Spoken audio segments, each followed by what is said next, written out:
Hi guys, welcome back to my channel. In my previous sessions, I have talked about how you can answer any question in English and how after adding details to an answer, you can improve listeners' understanding and it helps you create or build confidence and credibility, and you can also keep the conversation engaging. Today, I would like to talk about vocabulary, how vocabulary plays a very important role in speaking English. So, vocabulary is extremely important for speaking English fluently and effectively. Without a sufficient grasp of words, it becomes difficult to express ideas accurately, comprehend what others are saying, or even understand written materials. So, what I am gonna do today is I am gonna talk about 5 vocabulary, and I am gonna also give you 3 situations where you can use those vocabulary with examples. So, let's quickly start today's video with the first vocabulary, which is meticulous. The pronunciation is meticulous. And what does it mean? It means very careful and precise. How can we use meticulous in our conversations? So, the first situation I would like to give you is about in a job interview when describing your work ethic. So, let us take an example of she kept meticulous notes during the entire meeting. Let's suppose I am teaching you and you are taking down the notes. So I can say you are keeping the notes meticulously, means very carefully and precisely. The next situation where we can use meticulous is when reviewing someone's project or design work. Let us take an example of this. The artist is meticulous about every brush stroke on the canvas. This is how we can use meticulous when we talk about design work or someone's project. The third situation where we can use meticulous is while complimenting a chef or someone's attention to detail in cooking. For example, he is meticulous when it comes to planning trips. Whenever we are planning to go on a vacation somewhere, my friend always comes up with a plan meticulously. He always makes plan meticulously, yani ki very carefully and precisely. The next word that I am going to talk about today is resilient. What do you understand by resilient? It means able to recover quickly from difficulties. The situations where we can use resilient is, the first situation is talking about someone's personal growth or life challenges. For example, children are incredibly resilient even after facing tough times. You all know this. The next situation where we can use resilient is describing how a team bounced back after losing a game. So let us take an example of, let's suppose, despite losing her job, she remained resilient and started her own business. So despite losing her job, she was able to recover quickly from the difficulties that she faced due to her job lost.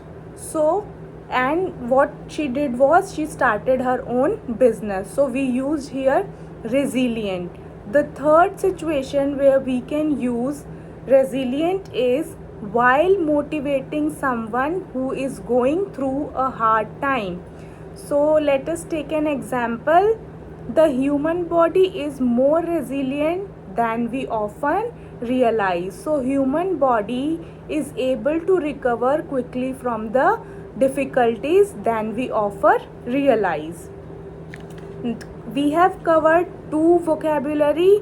first one was meticulous and the second one was resilient. So let us quickly hop on to third one, which is candid. I am sure you must have heard candid in conversations. So what do you understand by candid? What do you comprehend when you listen candid? Comprehend means what do you understand? So candid means honest, straightforward or open. So the situations where we can use candid are, the first situation is during a performance review or giving or receiving feedback. So let us take an example. I appreciate your candid feedback on my writing, or I appreciate your candid feedback on my videos or my spoken English teaching or my spoken English course. So the next situation where we can use candid is in a deep conversation with a friend. So let us take an example of this. He was surprisingly candid about his past mistakes. So it means he was honest and straightforward and open about his past mistakes. The next situation where we can use candid is when interviewing someone or giving an honest opinion. How can we use candid in this situation is, let's have a candid discussion about the challenges we are facing. It means I want to say that let's have an honest conversation or a discussion about the challenges that we are facing. Then I would like to talk about ubiquitous. The pronunciation is ubiquitous. So it is kind of a similar to omnipresent. What does it mean, omnipresent? Like God is omnipresent. It is present everywhere. Which is present everywhere is omnipresent, and omnipresent is synonym of ubiquitous, meaning found everywhere and widespread. So the situations where we can use ubiquitous is, first when we discussing technology trends or global habits. For example, smartphones are ubiquitous these days. Yani smartphones, you can found smartphones everywhere. So how I replaced everywhere, found everywhere with ubiquitous is, it helps me to sound more fluent and confident as well. The next situation where we can use ubiquitous is talking about a famous brand or product. So let us take an example. The brand's logo has become ubiquitous across social media. The third situation where we can use ubiquitous is when discussing environmental issues. I know you must be aware of the plastic pollution. You can find plastic pollution everywhere. So what we can do is we can replace found everywhere or widespread with ubiquitous here by saying plastic pollution is ubiquitous in modern environments. The last word that I am going to talk about today is scrutinize. What does it mean when I say scrutinize? It means to examine closely and critically. The first situation where we can use scrutinize is in academic or research discussions. Let us take an example of this. The lawyer scrutinized every word in the contract. So what did the lawyer do?